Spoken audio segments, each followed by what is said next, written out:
Students हम बात करेंगे कंपास एंड ट्रू बेयरिंग की। मतलब अगर मैं फर्ज करें एक एंगल बनाना चाहता हूँ तो हम क्या करते हैं जी, स्टार्ट में सबसे पहले इनिशियल आर्म जो है वो ड्रॉ करते हैं। ठीक है, एक रे ड्रॉ करते हैं। फिर इसमें एंटी क्लॉकवाइज रोटेशन लेके आते हैं घड़ी के मुखालिफ सिमत में।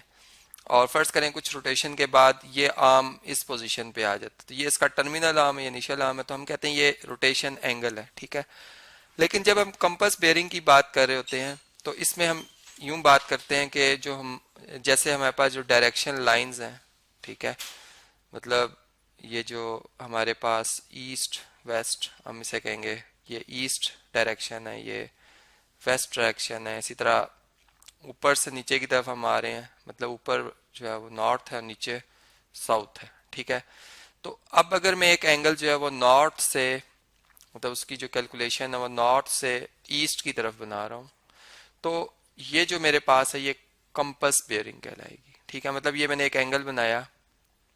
ये हम जानते हैं कि जो हमारे पास ये ईस्ट और वेस्ट एक जो हमें लाइन नजर आ रही है जो नॉर्थ साउथ है, आपस में म्यूचुअली परपेंडिकुलर लाइंस है। ठीक है, अब ये एंगल अगर नॉर्थ टू ईस्ट जो है ये अगर 30 डिग्री है, मतलब मैं इसको यूं लिखूंगा कि नॉर्थ टू 30 डिग्री ईस्ट, इसका मतलब है कि मैं नॉर्थ से ईस्ट की तरफ बना रहा हूँ एंगल।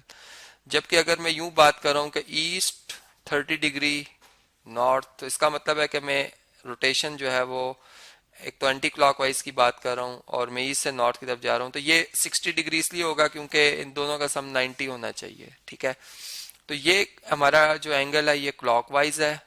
ठीक है, और जो ये एंगल है हमारा ये एंटी क्लॉकवाइज है, एंटी क्लॉकवाइज है। ठीक है जी, तो जो हमारे पास ट्रू बेयरिंग है वो बेसिकली हम यूं बात करते हैं कि जो बेयरिंग बेयरिंग का जो एक कंसेप्ट है वो यही है कि आप जो इनिशियल आर्म रखते हैं एंगल का वो नॉर्थ जो है वो साइड होनी चाहिए, मतलब नॉर्थ पोल, या वो हम यूं बात करेंगे कि वो रे जो के ओ एन है। ठीक है, तो ये इनिशियल इनिशियल आर्म एंगल का, और फिर इसका टर्मिनल आर्म जो है वो इस तरह से मूव होगा। तो इसमें हम एक कैपिटल टी इंट्रोड्यूस करा देते हैं। मतलब मैं अगर फर्ज करें यूं लिखता हूं कि 030 डिग्री टी लिख दूंगा आगे, इसका मतलब है कि ट्रू बेयरिंग की मैं बात कर रहा हूँ। ठीक है, मीन्स के मैं क्लॉकवाइज एंगल की बात कर रहा हूँ, और इसमें मैं 3 डिजिट्स यूज करता हूँ 030, मीन्स के इसमें हो सकता है कि एंगल मेरा 180 आए, 270 आए। ठीक है, तो इसलिए मैं 3 डिजिट्स रखता हूँ इसमें,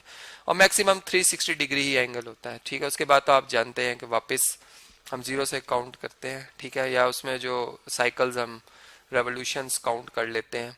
तो ये मतलब जो एक रिलेशन है हमारा किसके साथ जी, कंपास बेयरिंग के साथ और ट्रू बेयरिंग के साथ, वो इस केस में जो पहला केस है जिसपे मैंने नॉर्थ 30 डिग्री ईस्ट लिखा उसमें एक जैसा हो जाता है, जबकि ईस्ट 30 डिग्री नॉर्थ में हम जो है वो एक अलग बात कर रहे थे, इसमें हम एंटी क्लॉकवाइज बात करते हैं। इसी तरह एंगल अगर हमारा इस तरह से बन रहा हो कि ईस्ट टू साउथ डायरेक्शन है इसकी, ठीक है, और ये एंगल फर्ज करें 70 डिग्री है, तो मैं इसे कैसे लिखूंगा, कंपास बेयरिंग में मैं इसे लिखूंगा ईस्ट 70 डिग्री साउथ।